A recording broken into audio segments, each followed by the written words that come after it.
Okay, so before I make any of my videos, one of the things I often do is check the Payday subreddit. I, of course, dislike spending time on Reddit as much as the next person who actually goes outside, but it can be a helpful resource to keep my finger on the pulse of the community and stay up to date with potential news that I might have missed throughout the week. And just yesterday, I saw a couple of posts suggesting that the next heister coming to Payday 3 could be Sokol. While these posts claim to have some leaked information, before we go any further into the video, I want to be 100% clear and say that I don't believe they're real for a second. The only reason I bring them up is because it's what got me thinking about the topic of this video to begin with. Payday 3 has brought back a lot of characters from Payday 2, and so far has only introduced one new character. Of course, as you would expect, this has led a lot of people, at times myself included, to turn around and say, hey, Starbreeze, please give us a new heister to play as that isn't from Payday 2. But is that actually such a good idea right now? We've just seen the tremendously successful release of the Jacket character pack. I say tremendously successful just based on the amount of community engagement that I've seen since the pack has released. As for how commercially successful the release of the Jacket character pack was, of course we're going to have to wait until we get the next quarterly report to find that out. But from the community's perspective, I think the pack has gone down really well, despite the controversy leading up to its launch surrounding the paid sociopath baseball bat overkill weapon. On top of that, we also need to remember that this was a paid DLC, so this wasn't something every player's going to have access to. You had to invest money into Payday 3 to be able to engage with this content. Now I want to reflect on the content edition we got before the release of the Jacket character pack, the release of the First World Bank Legacy Heist, a completely free content edition that brought back arguably the most recognizable Payday heist and did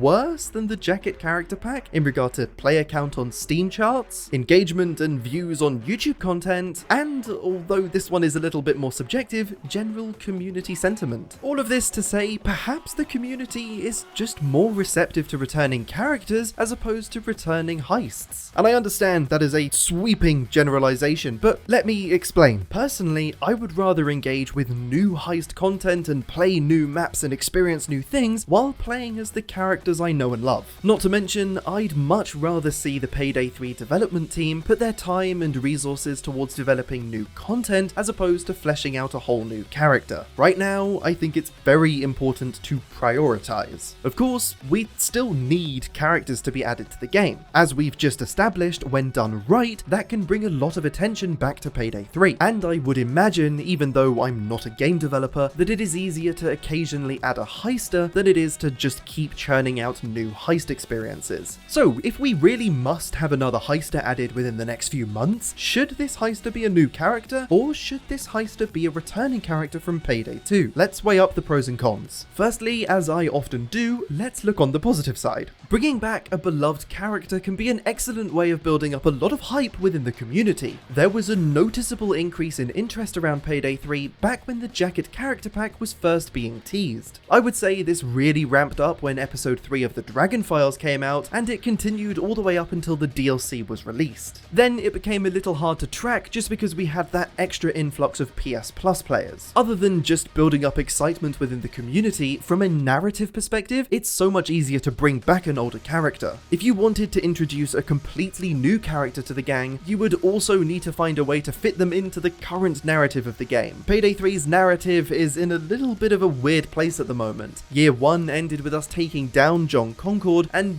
not much else has happened in the 5 months since then. Sure, we've had the release of the First World Bank Legacy Heist as we discussed, which kind of hints at us having ruffled some feathers when the heist is over, but as that heist is part of the side jobs section, it isn't necessarily something we should consider part of the main story for now. Remember, in this side job section, we also have Turbid Station and Cook-Off, which we were told are slightly disconnected heists from the main game story. So it would be weird to see some of the heists in the side job section be relevant to the story when others aren't. Without an ongoing narrative, it could be very difficult to introduce a new character, unless the addition of that character comes with the beginning of a storyline associated with them. I'm not trying to say that Starbreeze can't add a whole new character to the game in a way that stimulates the narrative while there isn't much story going on, but if they tried to do that and failed, we might end up with another completely underutilized character, like Pearl.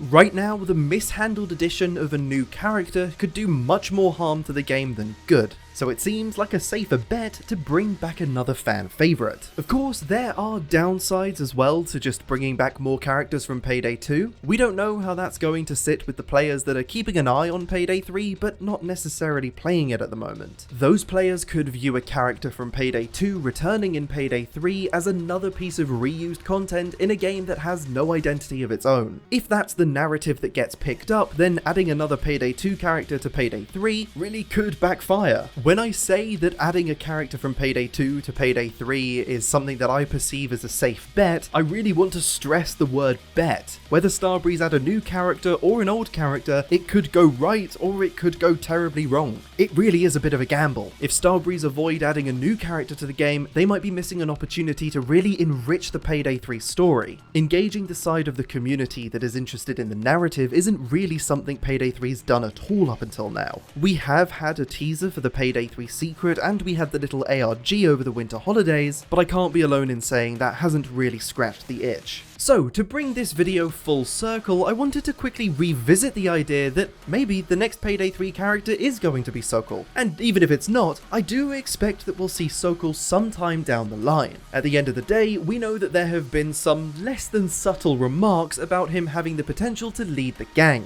So young, Sokol has everything to become a legendary heister. A gifted athlete, Sokol also possesses great intelligence and is a natural tactician.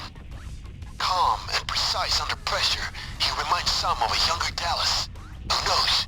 Maybe someday he will be leading the Payday gang. Considering he was added to the game less than a year before Payday 3 started development, it definitely feels like he's been planned to make a return in Payday 3 at some point. And actually, a couple of months away from now is a really fitting time for the character to come back, as on June 25th, 2025, the Sokol character pack from Payday 2 turns 10 years old. Which actually leads me quite nicely onto my next point, and really the main thing that made me want to make this video to begin with. And no, it's not those completely rubbish leaks from Reddit that have literally been removed since I started recording this voiceover. But during a recent Heist with Almir livestream, the conversation of an unreleased Sokol live action trailer came up. This is something that the community have known about for a while, as I understand it. It was supposed to be the initial trailer that released 10 years ago to promote the character's addition to Payday 2, but it never saw the light of day, and instead we got a very different trailer. Almir explained on stream that he's going to do his very best to get the full live-action Sokol trailer released to mark the 10-year anniversary of the character's introduction, and that would also be a very interesting way to market the character for a potential return in Payday 3. Releasing the character pretty much exactly 10 years after he made his first appearance seems almost poetic. Of course, none of this is confirmed, but I would really like to see Sokol be the next character added to the game, especially if we got that character in a few months' time, around the time of the 10-year anniversary of his initial release. It would be such a wonderful moment for the community to get that long-awaited trailer alongside the character's return in-game, all to celebrate the 10-year anniversary of his initial release. While I hope this ends up coming true and this video can become sort of prophetic in a way, if it doesn't, then I guess this video just serves as another one of the amazing opportunities Payday 3 had, but squandered. Do I think this hypothetical Sokol character pack is likely to be the very next DLC we receive? Absolutely not. Releasing 2 character packs back to back would be an insanely silly idea. I believe the next DLC we're going to get is Year 2 Chapter 1, which, by the way, is an insane thing to be saying in March, but I expect that to come with a heist, weapon pack, and tailor pack. And actually, we've currently got the goal of reaching 5,000 subscribers before that next Payday 3 DLC pack releases. So if you are enjoying this video and want to see more Payday 3 speculation videos like this in the future, consider clicking that subscribe button. If we reach 5,000 subscribers before Payday 3's next DLC launches, I'm going to start playing and reviewing all of the Payday 2 heists that were released exclusively on PC, and therefore I, as a console Payday 2 player, never got the opportunity opportunity to play. It's also worth mentioning, if we do end up getting a Sokol character pack, we can expect it to be free of charge and available for all players. That's because Sokol is content from Payday 2, and although Almir floated the idea of paid legacy content by the community a while ago in the form of paid Legacy Heists, after seeing that the first World Bank Legacy Heist released for free, which is one of the most ambitious heists in the game right now, I think it's safe to say that the possibility of paid Legacy Heist and paid legacy content in general is very unlikely. Please don't let that age badly. Please don't let that age badly. Please don't let that age badly. I guess this actually could throw a spanner in the works of the idea that Sokol could be our next character pack.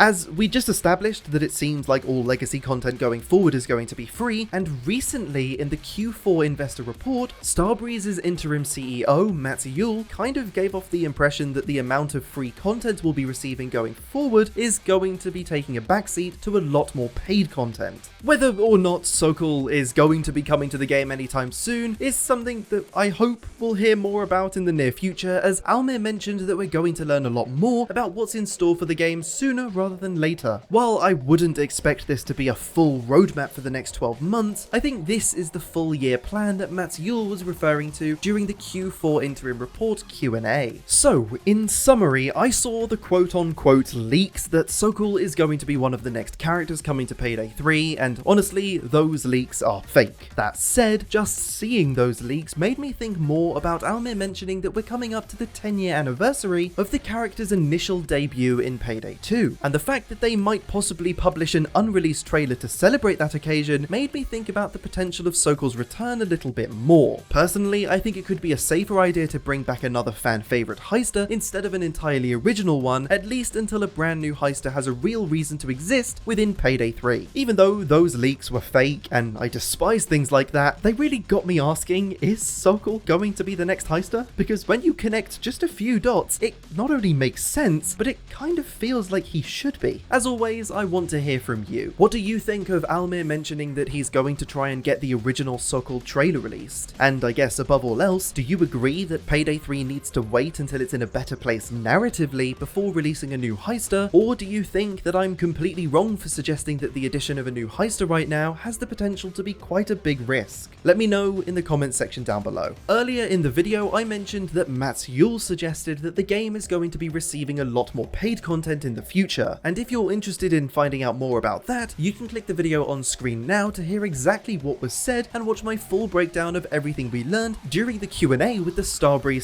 CEO that released alongside the Q4 investor report. Thank you very much for watching, and I'll see you in the next video.